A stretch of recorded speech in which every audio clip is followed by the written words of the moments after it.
මේ ලෝකේ අපි තාත්තා අමතක කරන්නේ කොහොමද? අපි දේවාල ගානේ ගිහිල්ලා දෙවියන්ගෙන් කොච්චර ඉල්ලනවද? බෝධියට ගිහිල්ලා, චෛත්‍යයට ගිහිල්ලා, විහාරයට ගිහිල්ලා, පාරේ දකින කුමන හෝ තැනකට ගිහිල්ලා මේ ලෝකේ කවුරුත් දේවල් ඉල්ලලා නැද්ද? ඉල්ලලා තියෙනවා. හැබැයි ඒ කිසිම දෙයක් අපිට කවුරුත් දුන්නේ නැහැ. හැබැයි තාත්තා ගාට ගිහිල්ලා මොන හරි ඉල්ලලා බලන්න. එයාට පුළුවන් නම් එයාගේ මුළු ජීවිතේම දෙරේ. අඩුවෙන් කතා වෙන, අඩුවෙන් සින්දු ලියපු, අඩුවෙන් කවි ලියපු මේ ලෝකේ මහා දෙවන්තයා තමයි අපේ රත්තරන් තාත්තා. අම්මා උයලා බත් ගානේ තිබුණු රසම රස බත් ගානේ තිබුණු බත් කැටයක් ගානේම තියෙන්නේ තාත්තගේ ලේ කඳුළු දහදිය. උදේ වැඩට ගිහිල්ලා හවස ගෙදර එනකොට අත් දෙක අත ගාලා බලන්න තාත්තා ඔයගොල්ලෝ කොච්චර කැපකිරීම කරනවද කියලා. අම්මයි තාත්තා ඉරහඳ ලෙස උපමා කරන්නේ.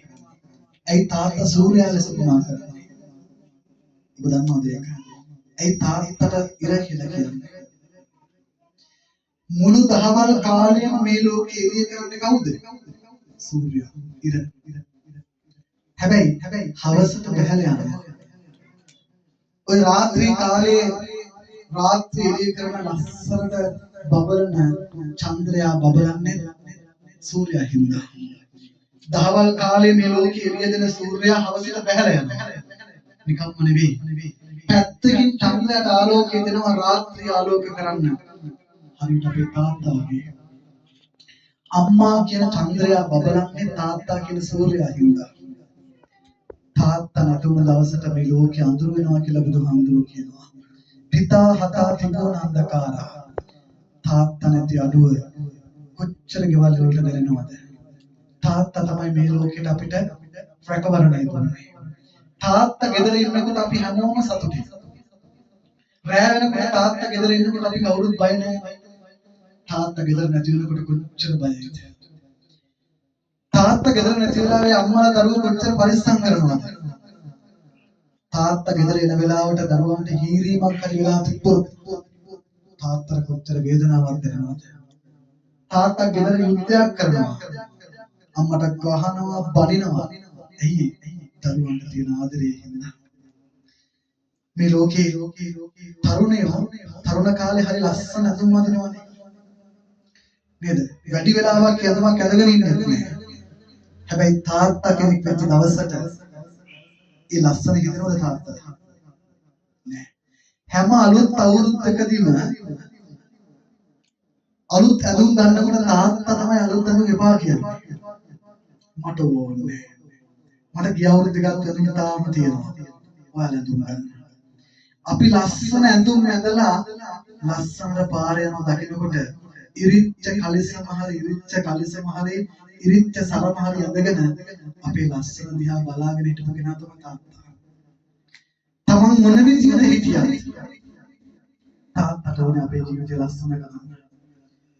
ඔබ අහලා තියෙනවා තාත්තලා තමන්ගේ දරුවෝ කරේ තියාගෙන ඕනේ නේද? කරේ තියාගෙන අපි ගමනක් යනකොට කරේ තියාගෙන අරන් යනවා.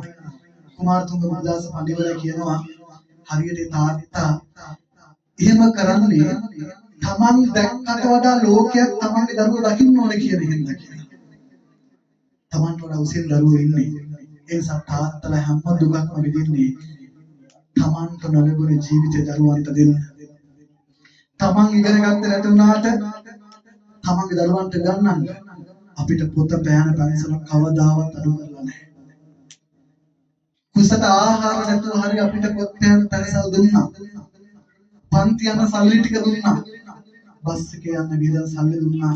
බඩගින්න එන්න එපා පුතේ කියලා කඩෙන් කන්න කියලා සල්ලි දුන්නා. හැබැයි තාත්තා කොච්චර කුසගින්න ඉඳලාද? දරුවෝ පවුල වෙනුවෙන් අසීමිත වූ කැපකිරීමක් කරන කෙනා තමයි අපේ රත්තරන් තාත්තා. හෙට එළි වෙනකල් තාත්තා ගැන කිව්වත් කවදාවත් ඒ ගුණ කියලා ඉවර කරන්න බෑ. ඒ නිසා ඒ තමයි මේ ලෝකේ තාත්තා. රුවන්වැලි සෑය වගේ අපිට ආශිර්වාදය දුන්නු. ජයශ්‍රී බෝධිය වගේ අපිට සිසිලස දුන්නේ අපේ රත්තරන් තාත්තා. කිසිම අඩුවක් නැතුව කිසිම නෑ කියලා දෙයක් අපේ ජීවිතේට පෙන්වෙන්නේ නෑ තාත්තා.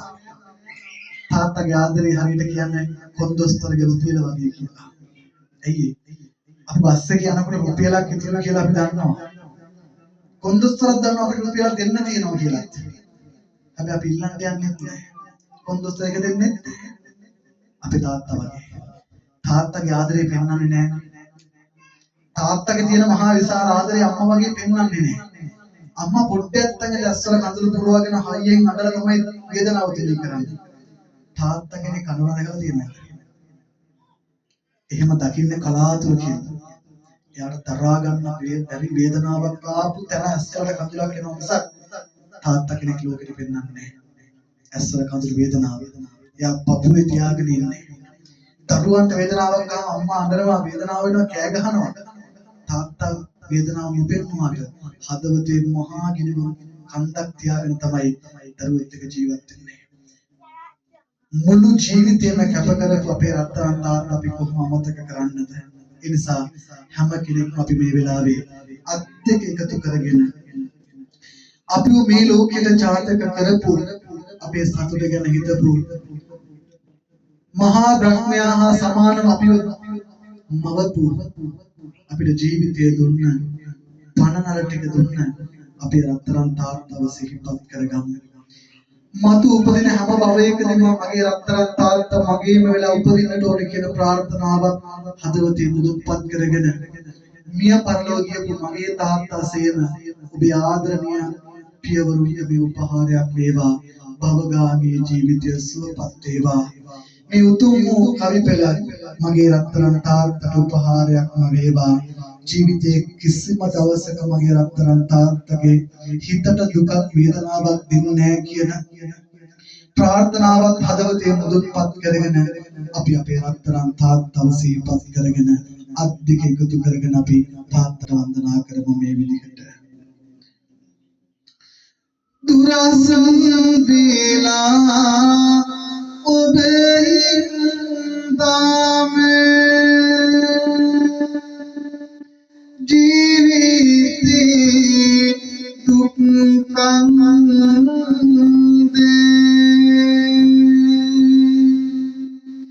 මතක් වේවා මගේ තාත්තේ දුක් ගිනි ඔබ වින්දේ තවත් සසරේ මගේ වෙති තාත්තේ දුක් වින්දේ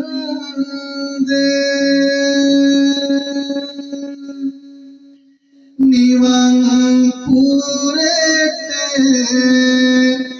යන්නේ මතුවේ අනේගෙන පින්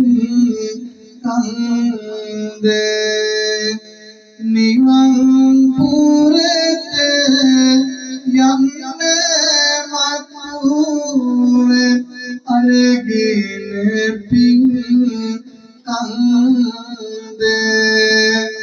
නිවන් පුරට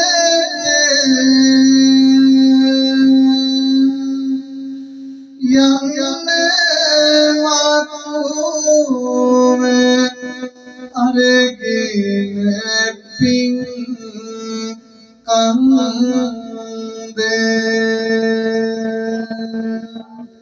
සාදු සාදු සාදු